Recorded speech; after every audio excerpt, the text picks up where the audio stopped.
The Attorney General for the state of Kansas is leading the charge to stop the Biden administration's latest student loan bailout, following a lawsuit that 10 other states have joined. Biden's SAVE plan has canceled $1.2 billion in debt for 153,000 borrowers using taxpayer money. The Attorney General, Kris Kobach, joins us now. Attorney General, thanks for joining us. Explain to us how this policy is hurting folks in Kansas. It's hurting everyone. And by the way, Joey, the numbers are even bigger than that. It's up over 150 billion and counting. What they do is they announce every week, we just forgave another 1 billion, 2 billion, 8 billion loans. But it's hurting everyone because the money doesn't come out of thin air. They are forgiving the student loans of people who ran up huge debt, maybe went on to graduate school, and they're paying for it with the taxpayer dollars provided by people who didn't go to college because it was too expensive, or people who worked their way through college, or families like mine scraping to save money to help send our kids through college rather than rack up this debt. So they're transferring wealth from lower income and middle income people to people of higher income. It's extremely unfair.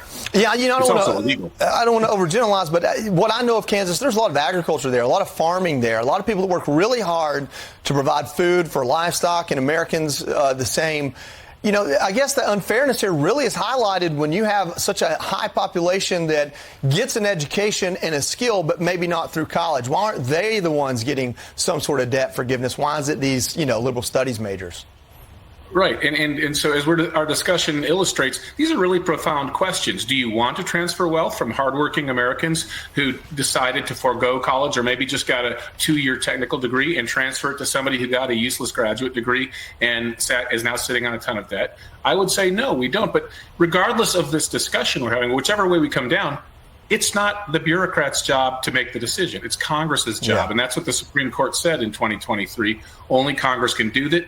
Could do this, and the Biden administration just turned around and said, well, we're going to do it. We're going to do it anyway, and we're going to slap a different name tag on it and go ahead with it. And it's just outrageous that a president would defy the United States Supreme Court. We haven't seen this since the Civil War era, where the president loses in court and says, well, I'm going to do it anyway. Well, I'll move on to another topic here. So obviously we've talked all morning about crime in America because of what's happened here in New York.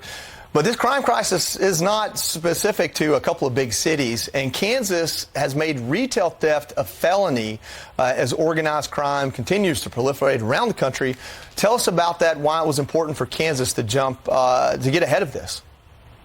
Yeah, this is something that is affecting the whole country, and it's called organized retail crime. So as distinguished from, say, shoplifting for yourself or doing a smash and grab where one person goes in and grabs something they see or like, organized retail crime is a network of 2, 3, or more people who do what are called push-outs. They fill a cart or a shopping container full of things that they can market on the internet or can sell to a fence.